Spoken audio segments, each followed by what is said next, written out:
নবী যার হাতে ছিল এই পৃথিবীর রাজত্ব, জিনেরা ছিল তার হুকুমের দাস। পশু পাখির ভাষাও বুঝতেন তিনি, বাতাসও চলত তার আদেশে, আর জিন জাতি তার নির্দেশে পুনর্নির্মাণ করেছিল বাইতুল আকসা। এই গল্প সেই মহান বিশেষ নবীর, যিনি ছিলেন এই পৃথিবীর বাদশাহ, কিন্তু তার অন্তর ছিল নম্র ও আল্লাহর ভয়ে ভরা, যেখানে এক পিঁপড়ির ডাকে থেমে যায় রাজকীয় সেনাবাহিনী। এটি শুধু এক রাজত্বের কাহিনী নয়, বরং আল্লাহর প্রতি ভালোবাসা আর অনুগত্যের গল্প। প্রিয় দর্শক, আমরা এই ভিডিওতে বলতে যাচ্ছি নবী সুলাইমান আলাইহিস সালামের অলৌকিক জীবন কথা, যেখানে বাতাস, জিন, পশু পাখি সবই ছিল তার অধীনে, আর তিনি ছিলেন কেবল আল্লাহর অনুগত্যে। একদা দাউদ আলাইহিস সালামের ইন্তেকালের পর সমস্ত রাজ্য বিষণ্ণ হয়ে পড়ল, আর তখনই আল্লাহর নির্দেশে তার সিংহাসনে বসানো হলো হযরত সুলাইমান আলাইহিস সালামকে। এক রাতে হযরত সুলাইমান আলাইহিস সালাম আকাশের দিকে তাকিয়ে আল্লাহকে বললেন, হে আমার প্রতিপালক, আমাকে এমন এক রাজত্ব দিন যা আর কেউ কখনো পাবে না। ইয়া রব, আপনি আমাকে ক্ষমা করুন এবং আপনার পক্ষ থেকে বিশেষ অনুগ্রহ দিন। আল্লাহ তার দোয়া কবুল করলেন। তখন থেকে সুলাইমান আলাইহিস সালাম শুধুমাত্র মানুষের উপরই শাসন করতেন না, বাতাসও তার আদেশে চলত।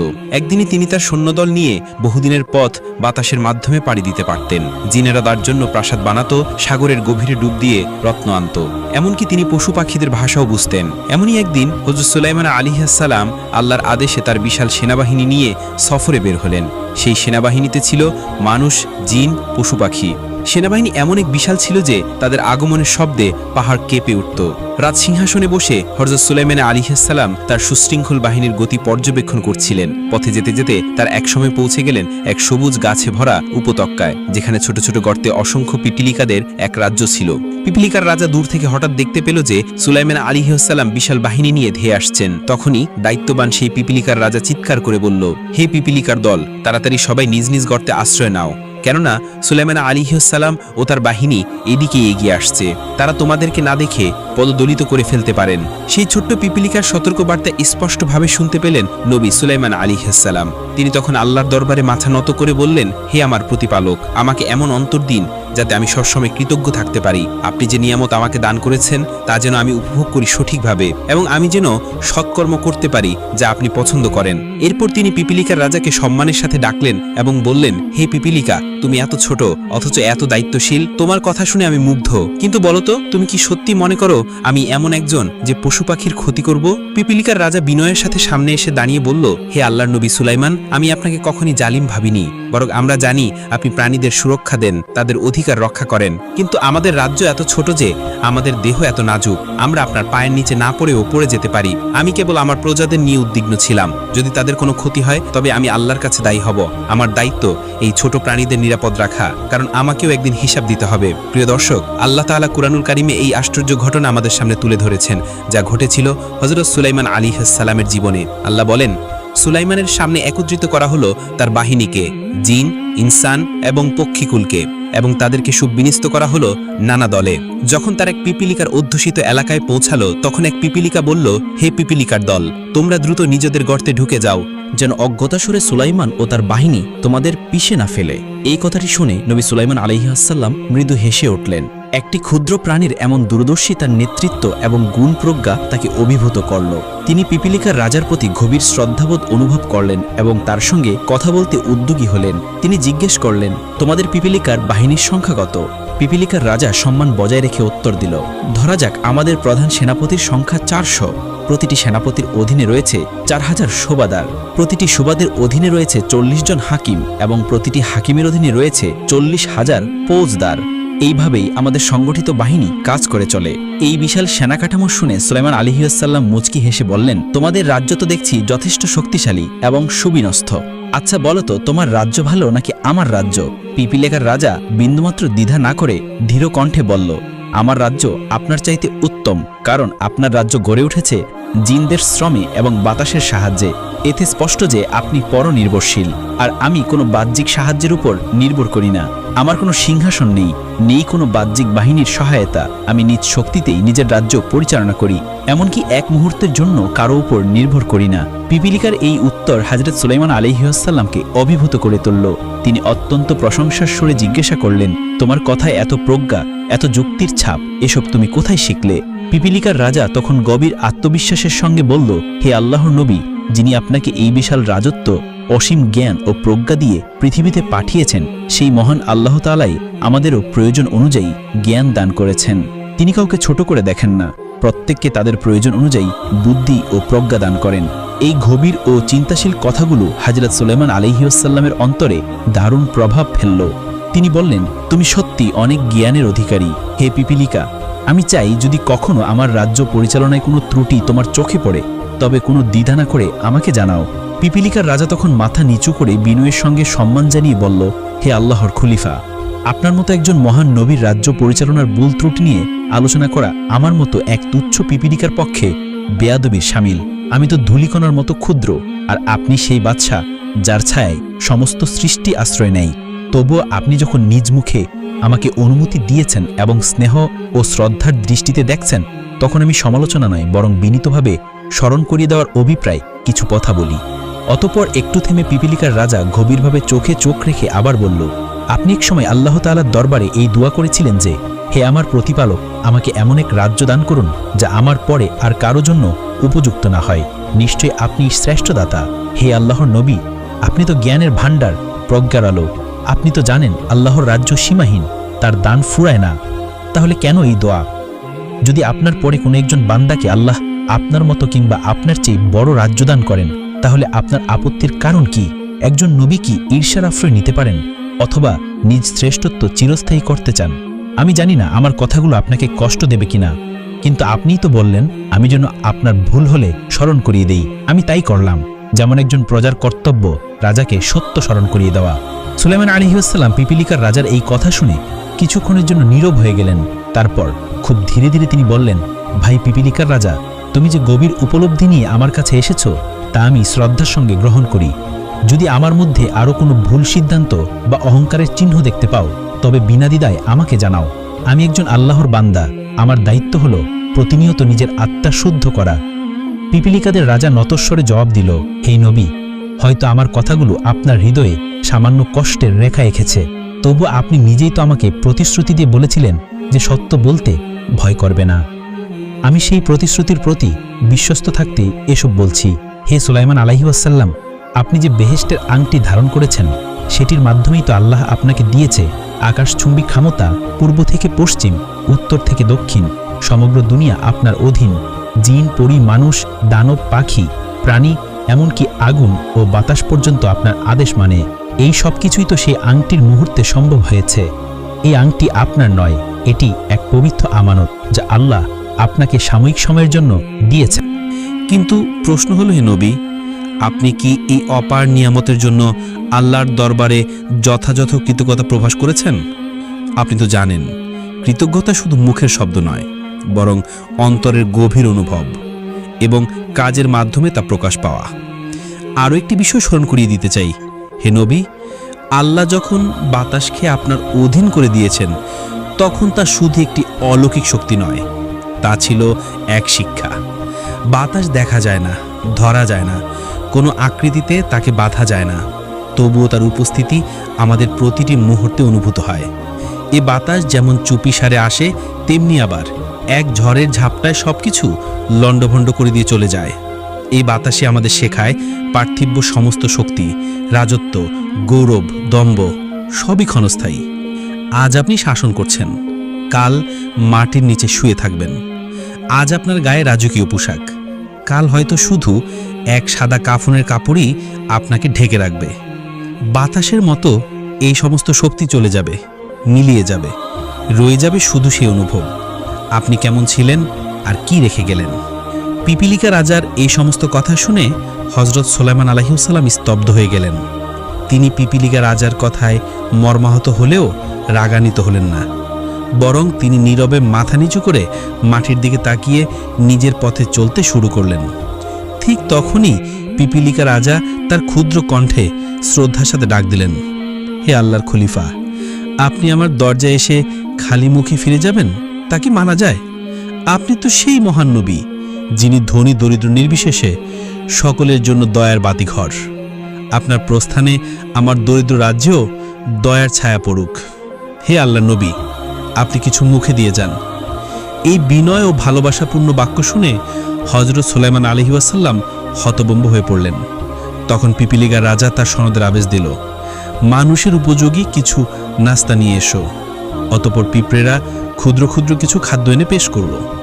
হযরত সুলাইমান আলাইহিসসালাম তা দেখে হালকা করে হেসে উঠলেন। এই হাসি ছিল ক্ষুদ্র প্রাণীর মহানুভবতায় অনুপ্রাণিত এক হাসি। পিপিলিকা রাজা বিনয়ের সাথে বলল, হুজুর, আপনি হাসছেন কেন? ক্ষুদ্র খাদ্যে যদি আল্লাহর বরকত থাকে তবে তা অগণিত প্রাণীর তৃপ্তির জন্য যথেষ্ট। তদুপরি বিশাল বড় খাদ্য ভাণ্ডারও এক বড় মাছের ক্ষুধা নিবারণে ব্যর্থ হতে পারে। সবই আল্লাহ তাআলার হাতে। আপনি বিসমিল্লাহ বলে মুখে দিন, নিশ্চয়ই তাতে বরকত হবে। হযরত সুলাইমান আলাইহি ওয়াসাল্লাম বিসমিল্লাহ বলে সেই অল্প একটু খাবার থেকে একটুখানি মুখে দিলেন। তখনই তিনি অনুভব করলেন মুখে দেওয়ার পর তা আরও বড় হয়ে উঠেছে। যখন তিনি তা গেলে ফেললেন, তার পেট যেন পরিপূর্ণ হয়ে গেল। তিনি অবাক হয়ে তার সৈন্যবাহিনীর সঙ্গী সাথী আমির ওমারাদের বললেন, তোমরাও একটু একটু করে গ্রহণ করো। সবাই এক চিমটি পরিমাণ করে খেলেন এবং আশ্চর্যভাবে প্রত্যেকেই তৃপ্ত হলেন। দ্বিতীয়বার আর কেউ খেতে উদ্যত হলেন না, কারণ সকলেই তৃপ্তিতে পরিপূর্ণ। কয়েক হাজার লোক এভাবে আহার সম্পন্ন করল। অথচ তখনও দেখা গেল পিপিলিকাদের আনা খাবারের মাত্র 1/4 শেষ হয়েছে। অতপর সুলাইমান আলাইহিসসালাম পিপিলিকা রাজাকে বিদায় জানিয়ে তার সৈন্য সামন্ত নিয়ে নিজ গন্তব্যের দিকে এগিয়ে যেতে লাগলেন। এরপর একদিন হযরত সুলাইমান আলাইহিসসালাম গভীর মনোযোগে দোয়ায় লিপ্ত হয়ে আল্লাহর দরবারে আরজি করলেন, হে আল্লাহ রাব্বুল আলামিন, তুমি আমাকে সারা পৃথিবীর বাদশাহী দান করেছ, নবুয়তের মর্যাদাও দিয়েছ। আমাকে এমন শক্তি ও সম্মান দিয়েছ যা আগে কখনো কেউ পায়নি। কিন্তু হে প্রভু, আমি তো চিরকাল এই পৃথিবীতে থাকব না। এই পৃথিবী ছেড়ে একদিন চলে যেতে হবে আমাকে। এই রাজত্ব, এই সিংহাসন, এই বাহিনী কিছুই তো আমার আর থাকবে না। তবুও আমি চাই এমন একটি কাজ করে যেতে যা আমাকে তোমার প্রতি নিবেদিত প্রমাণ করবে, আর যেন কিয়ামত পর্যন্ত তোমার প্রিয় বান্দারা আমাকে মনে রাখে। আমি চাই তোমার পবিত্র ঘর বাইতুল আকসা নতুনভাবে নির্মাণ করতে। আল্লাহ সুবহানাহু ওয়া তাআলা তার প্রিয় নবীর এই দোয়া কবুল করলেন এবং বললেন, হে সুলাইমান, তুমি অবশ্যই তা পুনর্নির্মাণ করবে। এই অনুমতি পেয়ে হযরত সুলাইমান আলাইহিসসালাম আনন্দিত হলেন। তিনি সঙ্গে সঙ্গে তার মন্ত্রী পরিষদকে আহ্বান করলেন। তার মন্ত্রিসভায় তখন ছিল 2 প্রজাতির প্রতিনিধি। মানুষদের মধ্য থেকে 350 জন মন্ত্রী এবং জিনদের মধ্য থেকেও 350 জন মন্ত্রী। সভা বসল, সবাই সমবেত হলো। হযরত সুলাইমান আলাইহি ওয়াসাল্লাম বললেন, আমি বাইতুল আকসা পুনর্নির্মাণ করতে চাই। এটি একটি পবিত্র দায়িত্ব। পৃথিবীর সমস্ত জিনদের একত্রিত করো, সবাইকে আমার সামনে হাজির করো। তার এই হুকুমে জিন মন্ত্রীরা ছুটে গেল। বিশাল এক ময়দানে পৃথিবীর সব জিনজাতিকে একত্রিত করা হলো। সব জিন সমবেত হলে হযরত সুলাইমান আলাইহি ওয়াসাল্লাম তাদেরকে বললেন, আমি আল্লাহর ঘর বাইতুল আকসা আবার গড়ে তুলব। এজন্য দরকার মূল্যবান হীরা, মুক্তা, জহরত এবং দুর্লভ পাথর। তোমরা সমুদ্রের অতল গহীন থেকে এসব সংগ্রহ করে আনো। আমি এসব রত্ন দিয়ে আল্লাহর ঘরকে সাজিয়ে তুলব, যেন তা যুগ যুগ ধরে আলোকিত থাকে। সুলাইমান আলাইহিস সালামের এই আদেশ পেয়ে জিনেরা সঙ্গে সঙ্গে কাজ শুরু করে দিল। তারা সমুদ্রের তলদেশ থেকে একের পর এক দামি হীরা, মুক্তা, জোহরত ও ঝলমলে পাথর তুলে আনতে লাগলো। এরপর হযরত সুলাইমান আলাইহিস সালাম জিনদের হাতে তুলে দিলেন বাইতুল আকসা নির্মাণের একটি চিত্র এবং বললেন, এভাবেই গড়তে হবে। এই ডিজাইন অনুসারেই হবে বাইতুল আকসা নির্মাণ। সুলাইমান আলাইহিস সালাম যখন বাইতুল আকসা নির্মাণের অনুমতি পেলেন আল্লাহর পক্ষ থেকে, তখন তিনি আর দেরি করলেন না। জিনদেরকে বললেন, শোনো, এবার কাজ শুরু করো। দিন রাত এক করে কাজ করতে হবে। জিনেরা জানে এই নবীর সামনে ফাকিমার মানে মৃত্যুকে ডেকে আনা, তাই তারা দিনরাত কাজ করতে লাগলো। সুলাইমান আলাইহিস সালাম প্রথমে নিজের জন্য একটা কক্ষ নির্মাণ করলেন, পুরোপুরি কাজ দিয়ে, যেন তিনি সবকিছু দেখতে পারেন, কিন্তু কেউ তাকে স্পষ্টভাবে দেখতে না পারে। জিন্দারা দূরে থেকে কক্ষে তাকিয়ে ভাবত, এই যে নবী সুলাইমান তো কক্ষেই বসে আছেন, একদম তাকিয়ে আছেন আমাদের দিকে।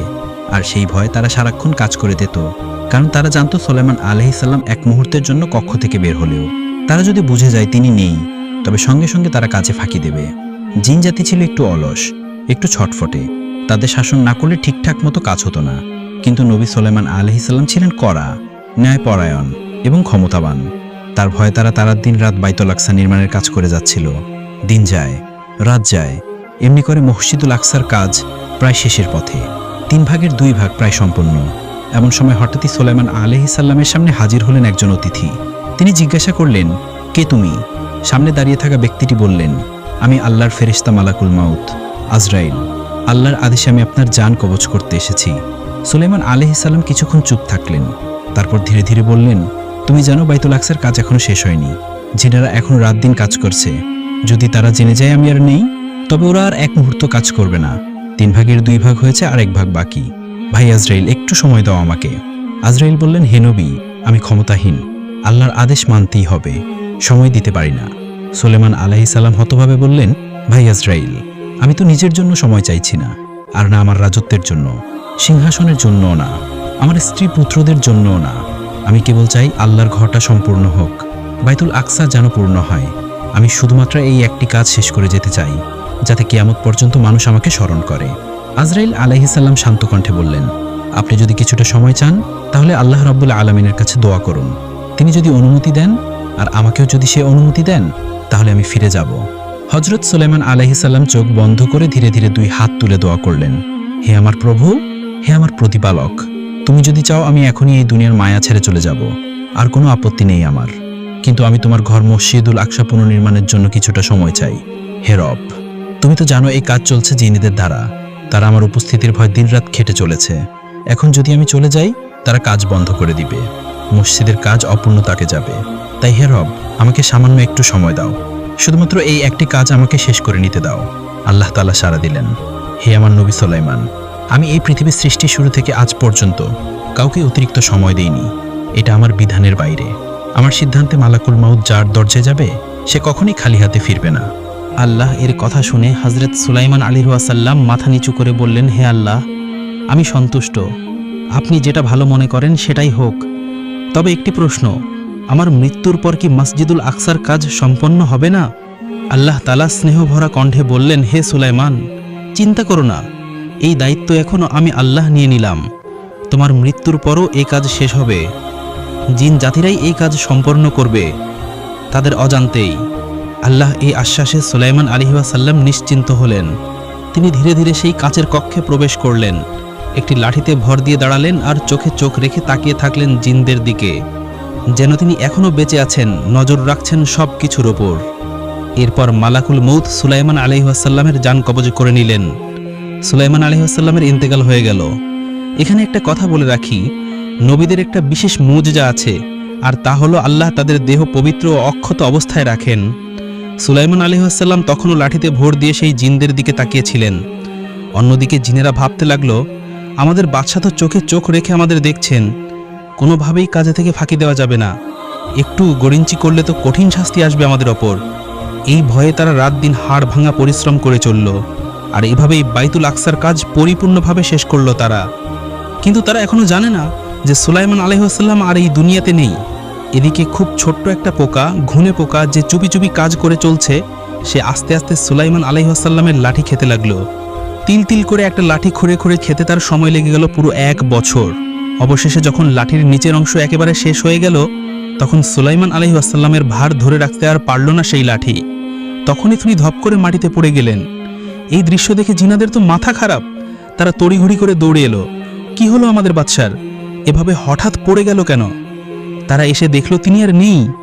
যিনি 1 বছর ধরে দাঁড়িয়েছিলেন চোখে চোখ রেখে তাদের কাজ করাচ্ছিলেন, তিনি তো অনেক আগেই ইন্তেকাল করেছেন, আর যেই লাঠিতে তিনি ভর দিয়েছিলেন সেই লাঠি ঘুনে পোকা খেয়ে ফেলেছে। জিনেরা তখন থমকে গেল, ভাবতে লাগলো, তবে কি সুলাইমান আলাইহিস সালামের মৃত্যু অনেক আগেই হয়েছিল? তারা তখন অনুসন্ধানে নেমে পড়ল। তারা একটা নতুন লাঠি এনে তাতে আবার ঘুনে পোকা লাগিয়ে দিল। তারপর সারাদিন ধরে ঘুনে পোকা কতটুকু খায় সেটা হিসাব করলো। এভাবে তারা হিসাব করে বুঝতে পারল, এই পরিমাণ কাঠ খেতে সেই ঘুনে পোকার লেগেছে পুরো 1 বছর। মানে সুলাইমান আলাইহিস সালামের মৃত্যু হয়েছিল আজ থেকে 1 বছর আগেই। একটা লাঠিতে ভর দিয়ে তিনি দাঁড়িয়েছিলেন, আর একটা ছোট্ট পোকা ধীরে ধীরে সেই লাঠি খাচ্ছিল, আর সেই লাঠি যখন একেবারে খেয়ে ফেলা হলো, তখন তিনি পড়ে গেলেন। এ বিষয়ে কুরআনুল কারিমে আল্লাহ বলেন, অতঃপর যখন আমি সুলাইমানের মৃত্যু ঘটালাম, তখন কাউকে তার মৃত্যুর কথা জানাইনি, তার লাঠি খেয়ে খেয়ে ফেলা একটি পোকা ব্যতীত। তারপর যখন সে মাটিতে লুটিয়ে পড়ল, তখন জিনেরা বুঝতে পারল যে তারা অদৃশ্য বিষয়ের জ্ঞান রাখে না। যদি তারা অদৃশ্য বিষয়ের জ্ঞান রাখত, তবে তারা এই লাঞ্ছনাকর শাস্তিতে পতিত থাকত না। সূরা সাবা 14। তো প্রিয় দর্শক, এই ছিল আজকের ভিডিওটি যদি আপনাদের ভালো লেগে থাকে তাহলে অবশ্যই লাইক করবেন, এবং এমন আরও ভিডিও পেতে আমাদের চ্যানেলটি সাবস্ক্রাইব করবেন। ধন্যবাদ।